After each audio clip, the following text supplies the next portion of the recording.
To speak anytime soon. So we can let this thing ride. I want to say congratulations to the award winners, the coaches that are advancing in the playoffs. My dad's a high school coach of 30 years. I grew up on the grass. I don't know any different. I don't know any better. Whether I was a ball boy, water boy, T-boy.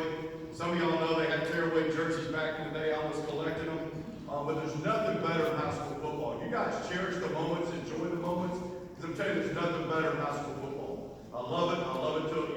It's awesome. All right, so congratulations to the winners. Best of luck to you guys in the playoff. I know Jones County's playing Mile High School Griffin. I think that's a repeat from last year, correct? So best of luck to you guys as well. It's funny, I got ties to Macon. So my dad, coached at Willingham High School back in the day. I was all the way down talking to him, trying to remember all the ins and outs. I was born in Macon. He was at Willingham, and I guess back in that time, and some of you folks have been around for a little bit, the Macon area, it was boys' schools and girls' schools. So Willingham, I believe, was a boys' school, all right? And my dad's coaching for the legendary Billy Henderson. And I would call my dad a legend at the same time, just like I would, the Hesters and the Hatchers of the world and other coaches that done some really, really outstanding stuff. So my dad's coaching there. I was born in 1970. All right, my mom is in, and I can't remember the other school, but it's the girls' school. They get set up and meet on the football field. I think it's near Boyd Stadium, or it used to be somebody Boyd Stadium here. So they meet on a football field, and my mom and dad actually that's where they met in Macon, Georgia, and obviously I was born thereafter in Macon. So there's some ties here. My dad's from Forsyth. You talk about married persons, football, that I know they're not here. COVID strikes again, it strikes everybody at some point in time.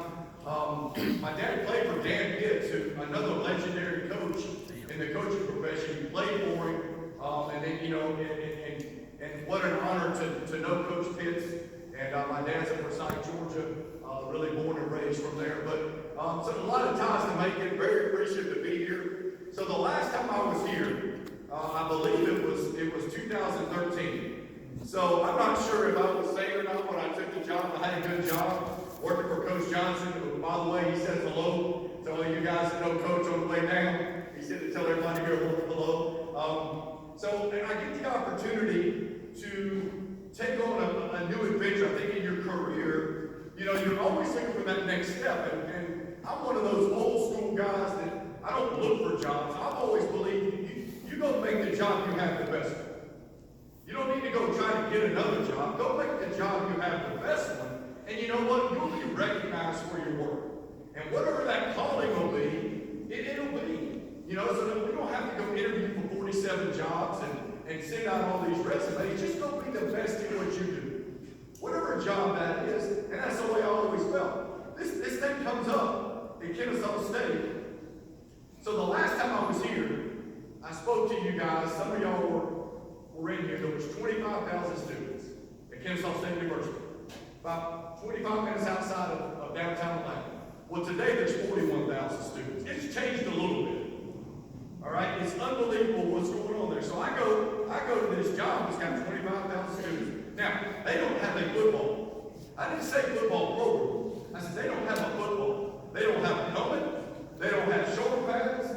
And I meet the AD for the first time. I didn't know him either. Now, there was a prominent figure involved with this that many of you may know, but the guy that ran the show for Kennesaw State that had that name was Vince Dooley.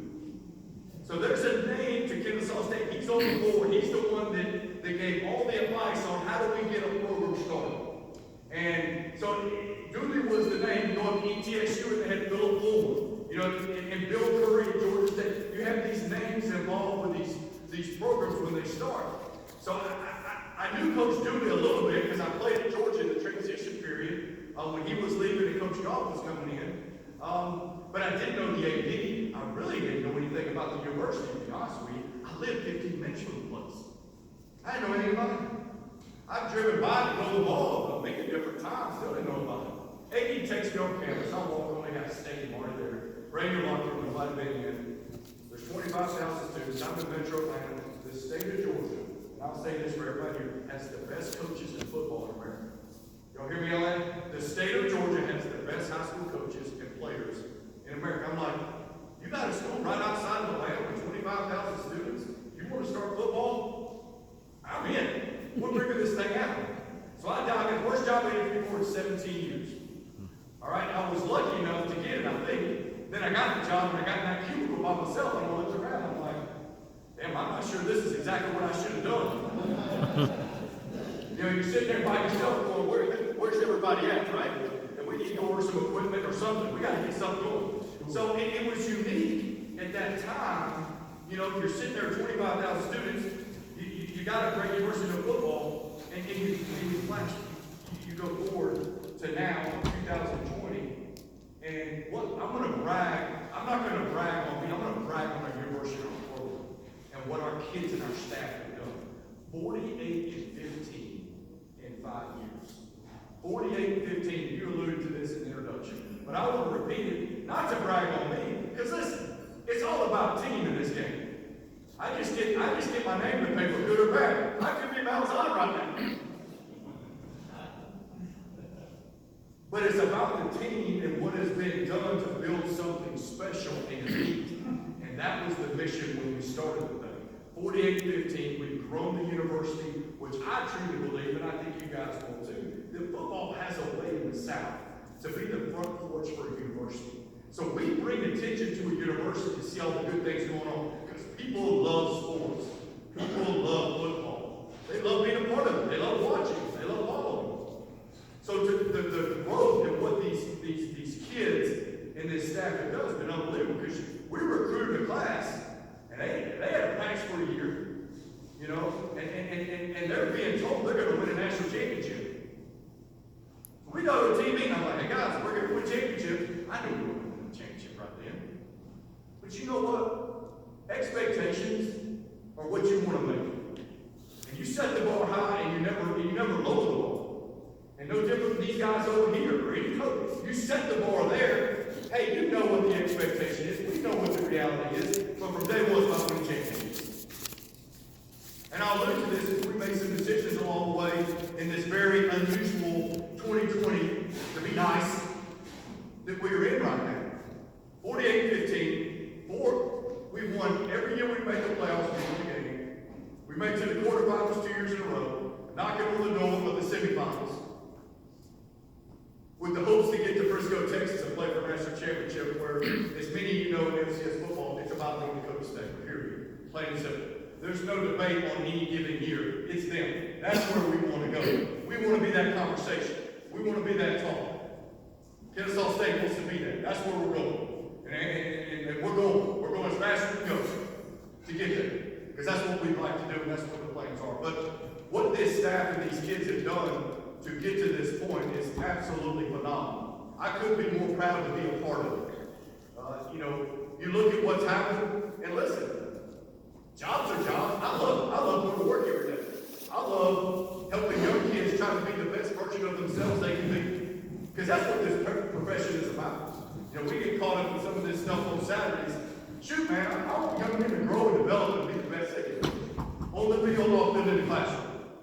Everything they do. And that's what our program's built on. That's what we're trying to accomplish. So I tell you all this just to give you a quick backstory, because I could go forever about interviewing for the job and get in front of a committee, and the first time you've ever interviewed a job, you got 10 people in there asking questions. But what I want to get to is to tell you about is how we got to where we are today, because we're not playing right now.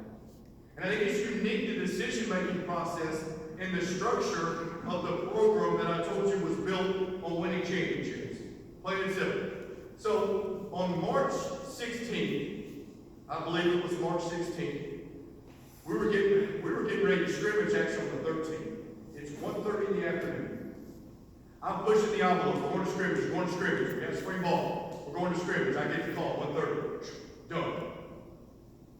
Team meeting, 2:30. At 2:45, every kid in our program is going home. It's the craziest thing I've ever been a part of. Everyone's going home. On Monday, we came in as a staff on the 16th. We figured out how we were going to go virtual. This job for me is about interpersonal reaction. I mean, communication, face-to-face, interaction with young men, interaction with coaches, and we're planning on how we're going to go virtual. And I'm talking virtual everything. Recruiting, communication, we're all going home. How are we going to keep up with our kids? Welfare checks, the whole ball of wax that we've never really had to experience. So we sat down and met all day on Monday, broke camp on at 4 o'clock Monday afternoon. We didn't show back up at the office till the middle of June. And during that downtime, really it was about communicating with our kids. Ball was a distraction. How are you doing? What's going on? Because all of them got different stuff going on. So we found a way to get everybody regrouped. Coming back July 1, we're going to get ready to play football this fall. We get them all back in. We go through all the different protocols that you guys have heard about. I'm not going to bore you with it. The testing, the weekly testing, all the stuff you could imagine. We get them all back and go working out. Get back running, conditioning, get them back in shape. They've been gone for a while. We're trying to get it back going. We start some OTAs, which they allow us to do, which is basically 4 or 5 walkthroughs. And it's going good. And I don't know, Brad wants to get, I think we got a chance to be really good this year. I do. And I don't say that very often. But we got a good group of kids coming back. We got a lot about them that are talented. When I mean a lot about them, they got a lot of character about them. And they're talented kids. We're practicing, things are going well. All of a sudden, my starting quarterback comes in and says, Coach, I'm going to play this ball. I'm like, holy cow. So, as coaches, your ears, you're like, oh no, if I hear one thing, there's a lot more going on. So for the communication, we stopped everything, we went to testing, we said we're going to pause for a moment and find out where we are with everything. About a week later, the Big South comes out. We're in the Big South Conference, which is comprises Monmouth, as I said, we get to go to New Jersey. That's one of our 2 away games. Could be just right up the road on the bus. Monmouth, Gardner-Webb, Charleston Southern, North Alabama's in the league now, North Carolina A&T's in the league now, I'm missing a couple, Hampton's in the league now. There's been a lot of changes, but in the Big South, they made the decision, along with a lot of FCS football, we were going to move to the spring. So this happened kind of as we paused things. We didn't have to pause, we just did it because it was the right thing to do at the time. So all of FCS is going to the spring. I'll explain what that means in a minute, because it's different. Well, you have the option to play 4 games in the fall, if you want, and play in the spring. So our administration would get together, we'd talk about the games we can play. I mean, Monkey was here last week. Monkey and I coached together for 13 years. Army was an option. South Florida was an option. There was probably 4 or 5 of those, I'll just call them money games, and we'll just call it what it is right now, that we had the option to go do. So you're looking at that, then you're looking at the spring season that's an unknown entity at the time. And what we've developed in our place is a player committee. So each position group gets to elect a member that's kind of on my player committee, that I have a group text with. Anything going on in our program, that's our means of communication, our line of communication. If I got a question, I got an issue, which we've had all kinds of stuff going on, then that's the group we go to. So brought that group in, I said, here's the 4 games. You can play 2, you can play 4, or we can look at the spring. What do you want to do? Intelligent questions. Coach, what about 2 seasons back to back? Coach, we didn't come here to win FBS games, we came here to win a championship. Like, really intelligent, insightful questions from these young kids. At the end of the day, they say, Coach, we came here to win a championship. We're going spring. We didn't come here to go play South Florida or whoever that is. I just use that as an example. We came here to win championships. I probably couldn't have been more proud of that moment, because you know what most teams want to do? Let's go play what? Let's go play the FBS games. And I said, listen, there's money involved, but it ain't about money, it's about what we want to do. And they said, Coach, we came here to win championships. We're going to go prepare, we're going to go practice, we're going to go get ready to win a national championship. And I think for me, when you've instilled something over time, that means a lot for those kids to come back and say that. I let them decide. All I did is give them information. They decide on what we do. So with that decision, the fall for us is the spring. The spring for us is the fall.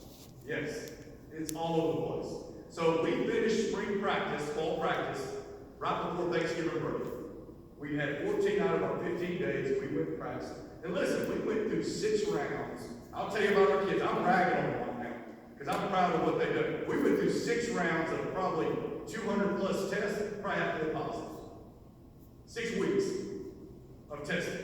But that tells you about the kind of kids we had. It tells you about their mindset and how they're going about their business. Now, we had stuff going on, everybody does. But they were doing their best to get out there and practice and do the things necessary to help their teammates and help the program. So, we finished spring practice. Our kids came back this week. We're going to work out for about 3 weeks. The rest of the school's going virtual, but our kids are back. And then we'll come back January 11th. Our first game will be February the 27th. We play Shorter University, which is about 50 minutes from us. Their actually league is not playing. And then we open up a conference play, and then we play at FCS school out of Utah. There was no non-conference games defined because everybody's playing a conference schedule, and there's no FBS programs playing. So it's a little bit of a challenge to find 2 games. But we needed some home games to help with our sponsorship. And the people that have bought into the program, as you bought into the Bacon Touchdown Club, we needed home games to help the sponsorship for our program. So we'll open up February 27th. We'll play 6 games. If we win the league, we will go to the playoffs. There'll be a 16-team playoff. Then we'll start around April 24th. And God willing, we do what we're supposed to do. We'll have a chance to pick the playoffs, and there'll be a national championship in Frisco, Texas, the weekend of May 15th. And then we will regroup, and hopefully, knock on wood, the word normal can actually come into play a little bit, and we'll get back to some normalcy, and hopefully get back to fall of 21 when we're back on the schedule to get ready to play. So, the uniqueness of 2020 is very unique for us. The last fall I didn't do anything really was when we started this program. The better part of my whole career as a player, as a coach, and as a kid was fall football. So I would say it's definitely been challenging. I think there's always a blessing that you don't see. I told our kids the other day, we're going to take a negative and we're going to make a positive out of it. It's like in recruiting, we can't get kids on campus, but you know what? We're going to find a way to make a positive out of this thing. Hey, we can't go do all the things we want to do. We're going to find a way to make a positive. So my son's a senior in high school. I got to see every game. No better possible. You know what? They had the worst year, 1-9. But you know what? It's on again. And there's no way I could have done that if we'd have been playing this fall. I got a junior playing on the same team. I would have never seen that either. So though these times are absolutely horrific, and then there's any adjective you want to put on it, but I truly believe there's blessings in things you just don't see. And you choose not to look at them sometimes. We've had some positive things happen that have been awesome for us in our football program. One for me personally, getting to see my kid play was awesome. Because you know what? When he came home at night and he's frustrated, and this and that, what about the calls, what about the, oh man, this is how we're going to handle this. And probably more life lessons than a 1-9 season you'll get your whole life. Because you want to talk about character building? It is character building. So I do think there's been some positives, though. I think we all, we see what's going on and we know it. And I think with young people today, with everything that's going on, it's been challenging. It has been challenging. I'm awful thankful to be in this position. It's, to be a coach and grow up with your dad on the grass and watching him be around him. He's won over 100 games. And if I could even scratch the surface of what he did in his coaching career, I mean, it would be humbling, and I would be truly honored to even be a part of that.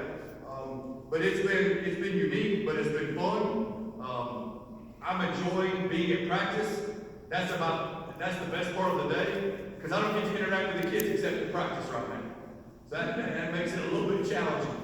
But we're going to play the spring in hopes for a championship, and then we're going to move forward with the fall and navigate our way through, and hopefully we can get ourselves back in some kind of order to do the things we set out to do culturally and as a program and as a university as we continue to build this thing. And listen, I know I'm in Bear country right now. I know I'm in Mercer country, but we want to be the elite football program in the country of FCS football. And I say that a little emphatically because why else would you get in the game? I told a kid the other day, I didn't recruit you to be a backup. Your role may be that. I recruit you to be the starter. second place doesn't really jive with us. We want to win. We want to be successful. In our office, there's two things you'll see, and I'll open it up for questions in a minute. Above each door, you'll say, win the day on the field, off the field, in the classroom. We're not a football factory, we're a young man factory. This ain't just about ball. We're about building young men, about yes sir, no sir. Please, thank you, sorry. Goes a long ways. But we want kids to be successful. And on the field, you'll see on the front of our helmet, it says eat. And I know all you guys like the effort, attitude, toughness. Three things, no matter how tall you are, how fast you are, how much you bench press, you can control. Your effort, your attitude, and your toughness. And those are the three things that we live by as a football program. You mix talent with a lot of kids that got effort, attitude, and toughness, you'll have yourself a championship football program. So those are the two things that we live by at our place. We try to create an atmosphere that checks your ego at the door, and you go to work for the greater good of Kennesaw State football and what I would call team, which sometimes gets lost in this thing of everything being individualized. So, again, I'm thankful to be here. It's crazy. It's been 7 years since the last time I was here, but I'm honored. I'm thankful. This has always been, listen, for you guys that don't know it in the state of Georgia, I know somebody said up here a very tradition-rich touchdown club. Y'all don't know how tradition-rich it is. Because it's known throughout the state, not just in middle Georgia, but it's known throughout the state of what this touchdown club has done and the leadership you guys have and everything that's going on here. We got 13 guys on our roster right now from middle Georgia, from Southwest Macon, from Perry, from Jackson, all in middle Georgia, and they're all really, really good football players. And we're going to continue to recruit down here, continue to build the brand of Georgia football. That's our home base. 90% of our rosters from the state of Georgia. So I appreciate you guys. I think there was supposed to be a little Q&A, am I correct? So I want to open it up for any questions you guys might have about anything we have going on at our place or what we got going right now.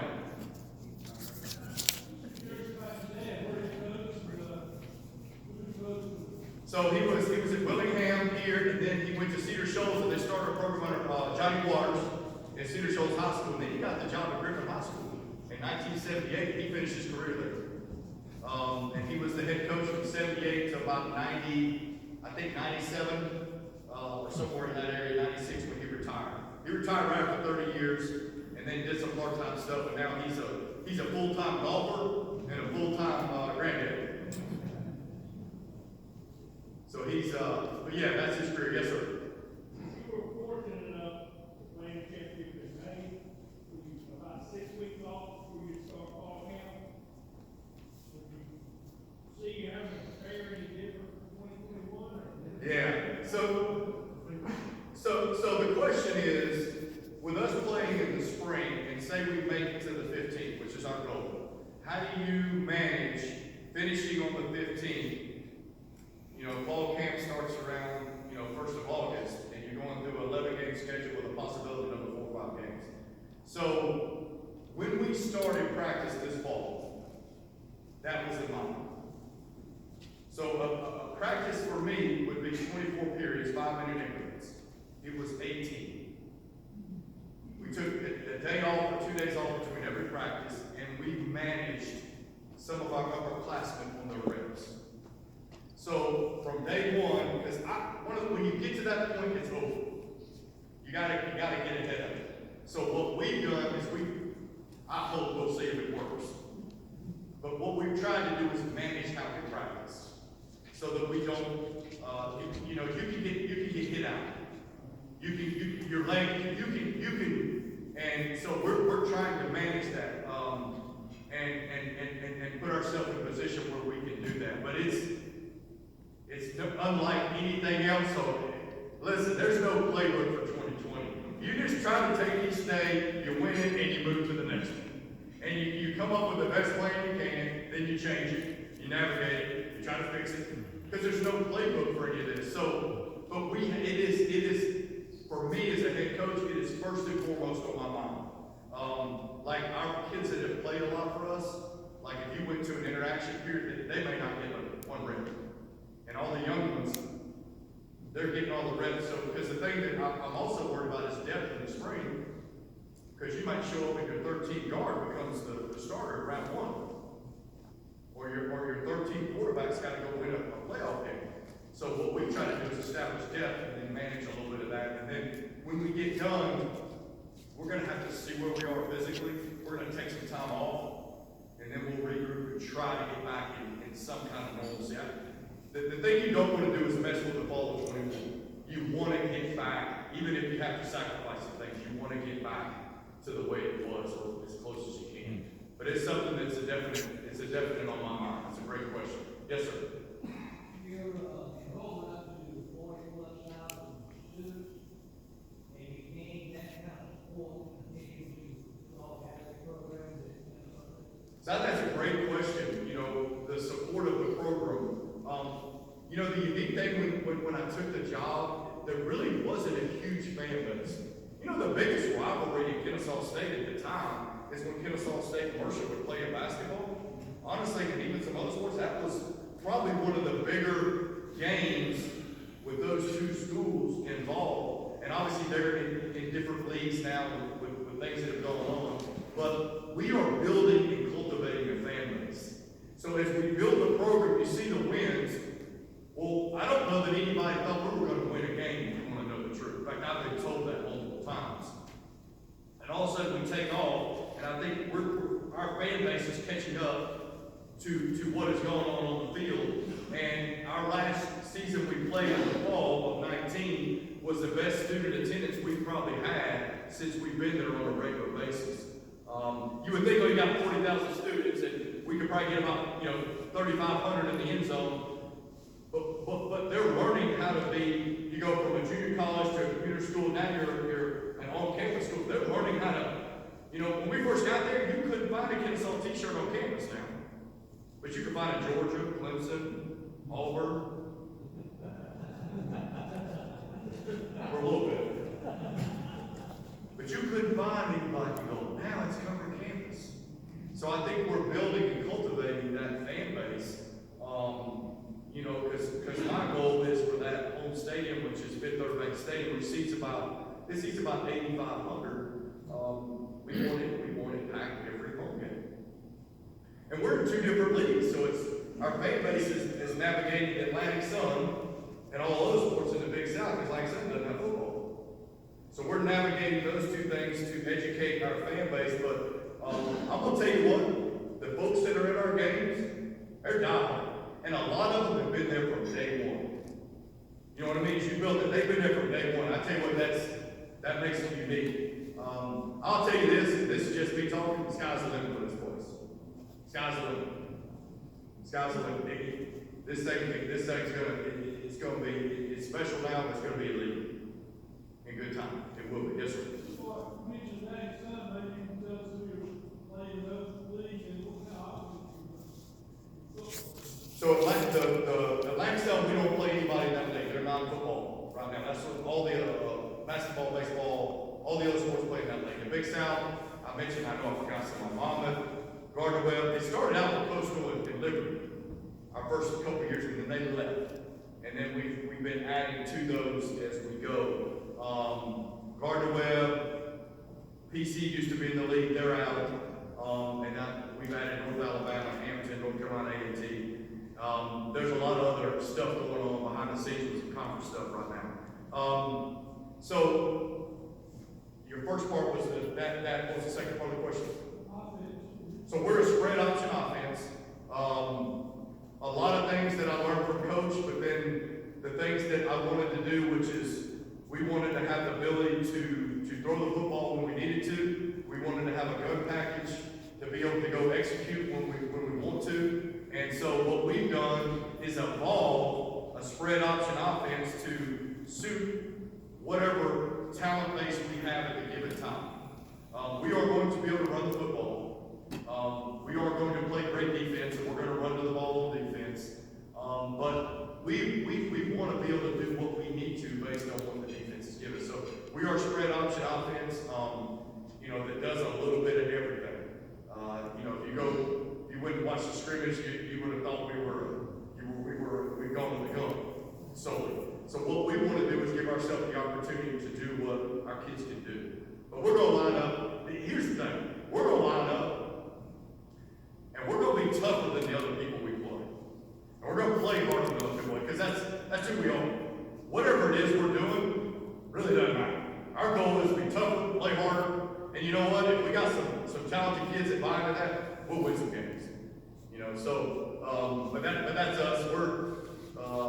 We need an athletic quarterback that can run and throw. All our backs got to be able to, you know, there. So, but that's kind of what we do offensively.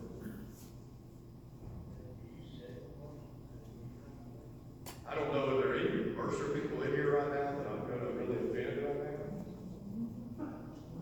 So we've been trying to schedule this since the day I stepped on campus. But I just call it like it is.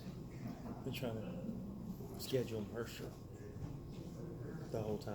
I'm pretty transparent about stuff.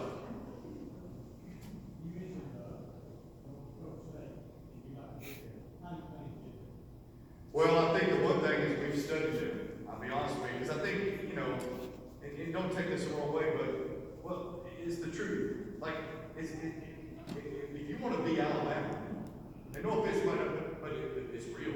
Go watch them play. Then you go study how they got there. What do they do? Is there something they're doing? Well, this was probably 3 years ago, we did a scouting report on our team during camp. So each position group got to get up and talk about a team. We finished, and we did it. We did the regular season, we did the playoffs, and the last game was a national championship. So we did a mock playoff that almost actually worked out exactly. In fact, we had Sanford in the day we ended up playing Chris and them that year in the playoffs. But we went through and had each group come up and talk about each team that we had picked in the regular season, and we picked the playoff teams just based on who had been in the playoffs previously. And we got up and did a presentation, and the kids asked us to do the North Dakota State. So we got up and did it. But here's the thing. They have culture. They're tough. They got some good skills. They're tough. They still practice outside. They hadn't got soft. They're tough. And you're down 14-0 when you go to Fargo. You're down 14-0. You're trying to catch up. If you've never experienced it, you're down 14-0. And I say that not just because it's the reality of that place, but they're tough. They got a great culture. The kids are bought into what they're doing, and they believe it. And they're always at home. You know, I mean, it's that. When you're seeded one, you're always at home. And in the playoffs, I know you guys that being at home is a huge difference than going on the road. And we've had to go to a lot of different places, you know, in our short time. So, but we did. We studied them. We looked at their culture, how they practiced, how they did stuff. We also noticed that we need to get some bigger linemen as we continue to recruit. You know, our first year, we're trying to go get what we can. You know, we're selling vision and plan. We have nothing on the field to prove it. So each year we've tried to get a little bigger, but not compromising what we want to be as a really fast and athletic football team. So there's a fine line on that. You go get the big guys, but we want big guys that can move. So I think that was the other thing when we watched them, that they have some of those big physical Midwest tough kids that make them who they are. And then obviously that's more representation for the sport. You know, along the way, they got one that's in the NFL and another one that's getting ready to go to the NFL. So I think if you're going to do that, my ego is not saying, all right, let's find out. Let's go do the things that we can do to help ourselves get there. And then we've been to quarterfinals 2 years in a row. We have won one game and played it the next game. These coaches outthink And so, and if we would have won the other quarterfinal game, we'd had a chance to play them as well. So we got to get over the hump. We've been to quarterfinals twice. We got to go over the hump. Yes, sir. What you just said earlier about it doesn't really matter what we run because we're going to be better than them, so to speak. That's kind of what you said, right? Yes, sir. I agree with that wholeheartedly. My question is, every college team in the country, their offense, they'll call a play, and then all 11 of them will look over to the side. Why don't they just take the attitude is, run the play, I'm better than you are, stop me if you can. Yeah. Because nobody knows except for that coach and the players. Every time they look over there and change the play, and then they lose 10 yards. How do you know if you didn't run the original play, you're going to score? Well, I think it's all in the philosophy you want to take in your program, the culture. I understand about the matchups. I got all that. Just run the play and say, I'm better than you. Yeah. Well, I think what we try to do is, it's not necessarily saying that we're better. We're just going to say we're tougher. We're going to play harder than you, and we're going to impose our will over a period of time. The play we're running may not be as good in the first quarter, but by gosh, in the fourth quarter, you're going to be tired of seeing it. So, and I think everybody has a different philosophy based on where you are about how people want to go about navigating what they do offensively. I think in today's world a little bit, you know, there's a lot of different ways to do things. And I'm a firm believer in that, man. This is just what we do and how we do it. I think there's a lot of things you can do and go win. But I think down deep, more than the plays you run, it's the culture you create underneath all that that really is the fabric that's going to give you a chance to be successful. And the philosophy each coach takes on how they do that, I think is based on what they believe in. Because I know this, you better do what you believe in, because it's going to get tested and tried somewhere. And if you don't believe in it, you're going to start going about many different things, and you're not going to be good at anything. You know, you'll be the jack of all trades and the master of none once you start deviating, trying to do a bunch of stuff. But I do think there's a lot of different things that people try to do, and whether it's looking to the sideline or whatever, I mean, we do some of that at times too. So I'm not one to say that something's right or wrong. All I can say is this is how we go about it, and this is what's worked for us. And honestly, it's my personality. I'm an old school coach trying to catch up with the millennials. Trying to bridge the gap. That's why we have a lot of uniforms. We have more uniforms you shake stick in. Because we go to practice where a lot of them go practice. 14 of the 12 of the 14 days are full pads. You won't find that anywhere in America. But that's a mindset and mentality that we believe in. That may not be everybody else's, but that's what we believe in, because there's a lot of ways to skin a cat. I don't know if I really answered your question, because honestly, dancing around a little bit. To be transparent again. That's what I told him you'd do before I asked it. Yeah. Well, you get this video, you got to be good at that stuff. Right. At least I'm honest about it.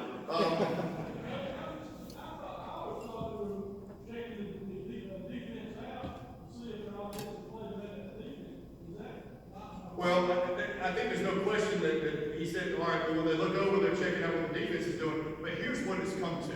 Check, recheck. Check, okay, you're going to check, all right, well, I'm going to check. Exactly. So what it ends up going back and forth sometimes. So it's like, well, I wonder if he's just close to this time. We do it in practice. We play against our defense all the time. You go to check a play, well, they're all going to check the defense. Well, you start dummy checking. It just, you know, it is what it is. But that, I think that's a little bit of it. And sometimes it buys them a little time, they get everybody set. And it's a rhythm thing of what people do offensively. It's a rhythm thing sometimes. And what they practice all the time is what the kids are going to be good at, what they're going to do. And like I said, there's a lot of ways to skin a cat. There's a lot of ways to be successful. This is just kind of the approach we've taken with what we've tried to do. And hopefully it'll continue to work. So I won't get talked about like No, I'm not. I ain't getting paid to get talked like that either. That's right. That's right. So, thank y'all. Appreciate y'all's time.